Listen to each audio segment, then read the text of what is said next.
quelle va être l'imposition sur le gain que vous allez générer lors de la revente de votre entreprise pour les résidents fiscaux en Suisse. À l'exception des biens immobiliers, tous les biens que vous détenez dans votre fortune privée ne seront pas imposables lors de leur revente. Par contre, il existe quand même quelques nuances et c'est ce que je vais vous présenter dans cette vidéo. Vous allez voir qu'en fait, l'imposition va être en fonction du profil de votre acheteur. On va regarder les différents scénarios ensemble et je vais vous montrer quel est le scénario idéal pour revendre votre entreprise en ne payant aucun impôt. Avant d'en arriver à la revente de votre entreprise, je dois vous présenter quelques bases fondamentales au niveau fiscal. Vous verrez que ça aura toute son importance pour comprendre quelles sont les éventuelles problématiques lors de la revente de votre entreprise. On va prendre un cas assez simple, une personne qui aura la double casquette, qui sera actionnaire et employé de sa propre entreprise. C'est souvent le cas dans les très petites et les moyennes entreprises. Donc au début, il va fonder son entreprise, une société anonyme, avec un capital action de 100 000 francs. Ensuite, dès la première année, il va commencer à générer des bénéfices. Alors là, dans cet exemple, j'ai pris un bénéfice avant salaire et impôt de 500 000 francs. Elle va devoir verser un salaire convenable à son employé qui est aussi la casquette d'actionnaire. Donc dans l'entreprise, elle pourra déduire 100 000 francs, alors que pour son employé, il devra déclarer un revenu de 100 000 francs qui sera imposable. Maintenant, la question des impôts. C'est là qu'il y a l'énorme différence entre une société et une personne physique en Suisse. C'est que l'imposition sur les sociétés en Suisse est très avantageuse. On est à peu près à un taux de 14%, donc ça va dépendre en fonction de votre canton. À Genève, Vaud par exemple, vous êtes sur du 14%. Donc là, la société paierait 56 000 francs d'impôts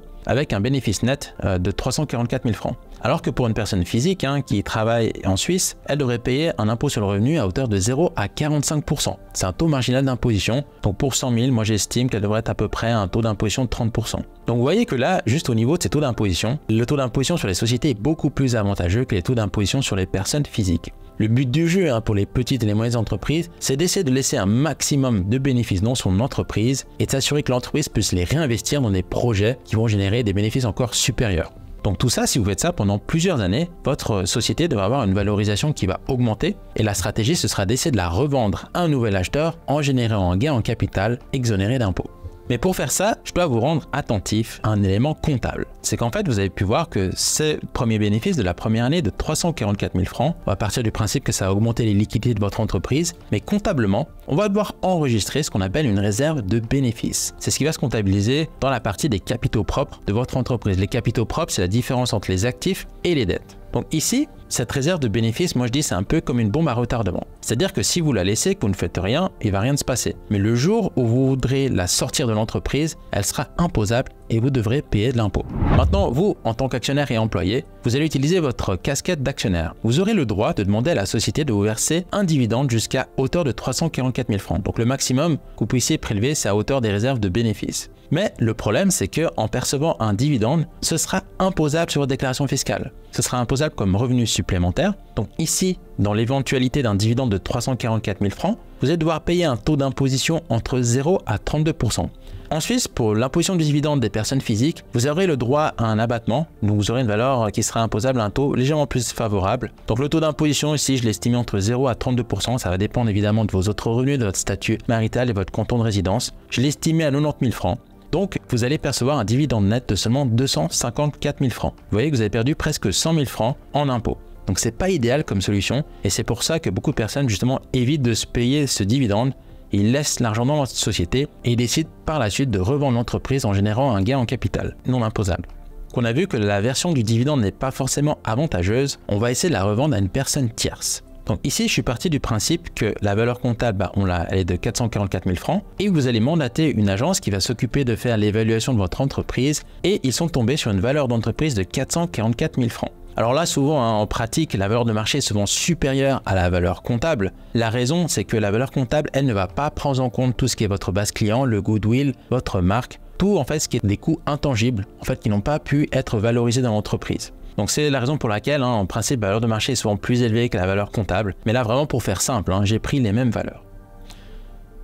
Faites bien attention. La première chose qui pourrait vous venir à l'esprit, c'est de vous dire, voilà, moi je veux vendre une société qui a plus d'activité. Par exemple, votre société va vendre toutes ses usines de fabrication, licencier tous ses employés et garder que du cash. Et là, vous dites, au lieu de vous verser un dividende, vous allez revendre votre entreprise. Ça ne fonctionnera pas. Vous devez toujours vous assurer que vous vendez une société qui a une exploitation. Il y a quelque chose, il y a un business, quelque chose qui se passe dedans. Sinon, si vous vendez une coquille vide ou bien une société qui a que du cash dedans, la vente de votre société sera imposable. Ce sera comme si vous allez percevoir un dividende. Donc surtout, assurez-vous de bien vendre une société qui a encore une exploitation, qui a encore un business en activité. Maintenant, on va passer sur le premier profil d'acheteur. On va vraiment s'assurer que c'est une personne tierce. Après, il y a des conditions supplémentaires. Si vous vendez l'entreprise à vous-même ou une personne proche, ce sera différent. Donc, on parle vraiment d'une personne tierce. Donc là, quel prix cette personne serait prête à acheter votre entreprise? Donc évidemment, elle va être d'accord avec l'évaluation de la personne externe qui a dit que la valeur de marché est de 444 000 francs. Mais elle va devoir aussi prendre en compte sa fiscalité personnelle. Ce qu'elle va vous dire, c'est que en fait, voilà, dans ces 344 000 francs, il y a quelque part un peu une bombe à retardement. C'est qu'un jour ou l'autre, elle aura peut-être envie de prélever ce montant sous la forme d'un dividende et l'acheteur devra payer l'impôt à votre place. Donc ce qu'il va vous dire, c'est que voilà, moi je suis d'accord de l'acheter, mais je veux quand même une diminution du prix par rapport aux impôts que je vais devoir payer dans le futur. Donc là, ce qu'il va vous proposer, c'est une valeur de marché de 444 000 francs. Il va vous mettre en diminution des impôts latents, qu'il a évalué à 90 000 francs, donc ça c'est en fonction de sa fiscalité personnelle. Il va vous proposer seulement 354 000 francs. Alors c'est déjà bien, mais vous, idéalement, vous auriez voulu toucher dans votre poche 444 000 francs. Il y a une solution, il y a un montage que vous allez pouvoir mettre en place, c'est qu'au lieu de vendre à une personne physique, vous allez revendre votre société à une autre société. Donc vous voyez là, l'acheteur potentiel, lui, va créer une société holding et sa société holding va devenir l'acquéreur de votre société.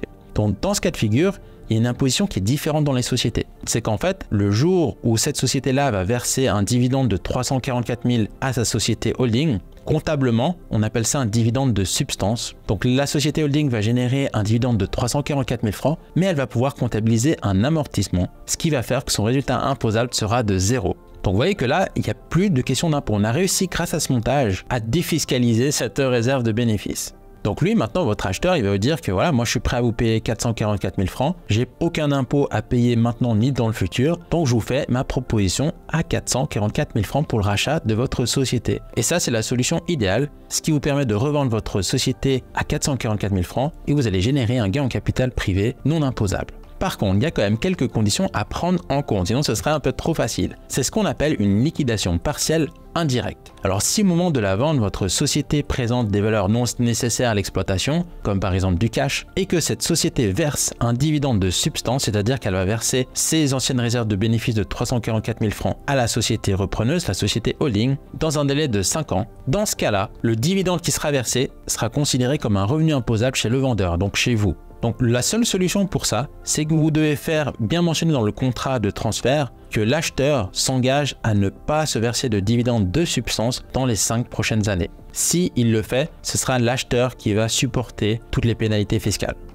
Donc vous aurez pu voir dans cette vidéo un peu quel est le montage idéal pour la revente de votre société, une SARL ou bien une SA en Suisse afin de ne pas être imposable. Et si vous avez plus de questions concernant votre structure ou bien votre comptabilité ou votre fiscalité personnelle, n'hésitez pas à me contacter avec le lien en description.